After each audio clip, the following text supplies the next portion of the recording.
artinya di pasaran harga lebih rendah daripada floor price, maka pemerintah membeli lewati Bulog sebagai stok nasional. Dan stok nasional ini fungsinya sebagai alat untuk menjaga kestabilan daripada harga, agar supaya selling price itu benar-benar akan bisa juga dilaksanakan. Karena kita mempunyai stok nasional untuk menstabilkan pada harga, kita perlu menyimpan. Dan menyimpan ini ongkosnya tidak kecil, bisa rusak dan juga bisa susut dan sebagainya.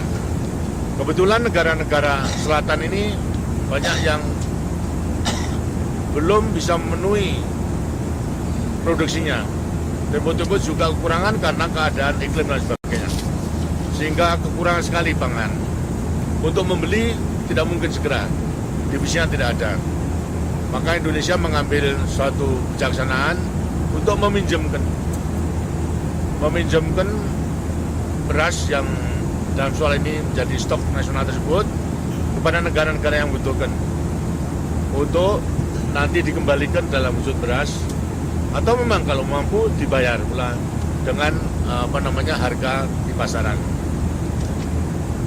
Ini berarti pada saat daripada negara tersebut memperoleh beras, memang tidak perlu mengeluarkan uang untuk membayar. Masih menunggu kalau bisa panen baik, nanti kembalikan. Lantas, kalau hasilnya daripada pertanian tidak begitu besar dan mempunyai kemampuan, dibayar dengan mata uang yang ditentukan. Di antara lain yang telah menikmati ini, satu Vietnam, kemudian Filipina, Tanzania, dan kemarin juga telah menyampaikan Senegal. Kemarin telah segera akan mengajukan, karena juga sangat perlu tim untuk menjajaki kemungkinan menggunakan bantuan daripada Indonesia yang berwujud beras daripada stok nasionalnya itu. Bahkan sekarang di dalam pembicaraan juga kepada negara di Asia Tengah, ialah Uzbekistan, itu juga sedang menjajaki itu.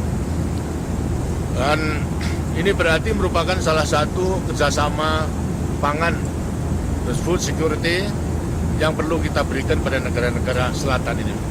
Dan ternyata memang besar sekali manfaatnya, dan semua menyampaikan ucapan terima kasih. Dan kemungkinan dengan jalan ini, bagi Indonesia, stok nasionalnya tidak berubah, hanya penempatannya aja yang benar berubah. Yang tadinya di Indonesia, sekarang kita titipkan di negara-negara lain. Sedangkan dengan titipan itu bagi negara yang dititipi, akan besar sekali manfaatnya, karena bisa mengatasi kebutuhan kekurangan pangan pada saat itu. Ini mengenai soal pangan. Kemudian keluarga berencana juga demikian, semua berjalan dengan baik. Lantas mengenai pengelolaan pinjaman, karena banyak negara dulu banyak kesulitan mengenai soal pinjaman. Indonesia dilihat daripada satu negara yang pinjamannya juga besar, kok bisa mengelola pinjaman itu dengan baik. Artinya bisa memenuhi kewajibannya untuk membayar baik pokoknya maupun juga utangnya. Nah, ini bagaimana? Pengalaman inilah yang kita tawarkan kepada negara-negara yang memang kesulitan mengenai soal pengelolaan daripada pinjamannya tersebut.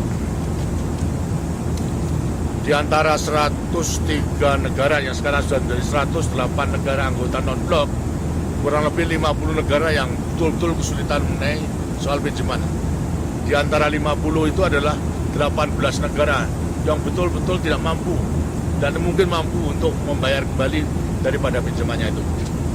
Inilah Indonesia berjuang mendekati kepada negara-negara yang memberi pinjaman maupun juga lembaga-lembaga dunia yang memberikan pinjaman.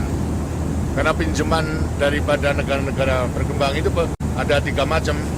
Pertama kali adalah bilateral, artinya pinjaman yang diberikan oleh negara itu kepada negara selatan, tapi juga pinjaman komersial, ialah dari bank dipinjamkan kepada negara itu. Dan ketiga adalah pinjaman multilateral yang diberikan oleh lembaga-lembaga keuangan dunia, umpamanya Bank Dunia, lantas IDB, kemudian lantas Bank Afrika dan sebagainya. Indonesia telah mengambil satu kebijaksanaan, baik saya sendiri maupun saya menunjuk beberapa mantan menteri yang saya tugaskan untuk bersama-sama. Pertama, untuk memikirkan bersama-sama dengan ahli-ahli di dunia ini. Bagaimana caranya untuk dapat mengatasi utang? Sumbangan apa yang bisa kita berikan? Pikiran-pikiran dan usaha-usaha untuk mengatasi pinjaman yang menyulitkan negara-negara yang bersangkutan, khususnya daripada 18 negara itu. Saya sendiri telah mengadakan pendekatan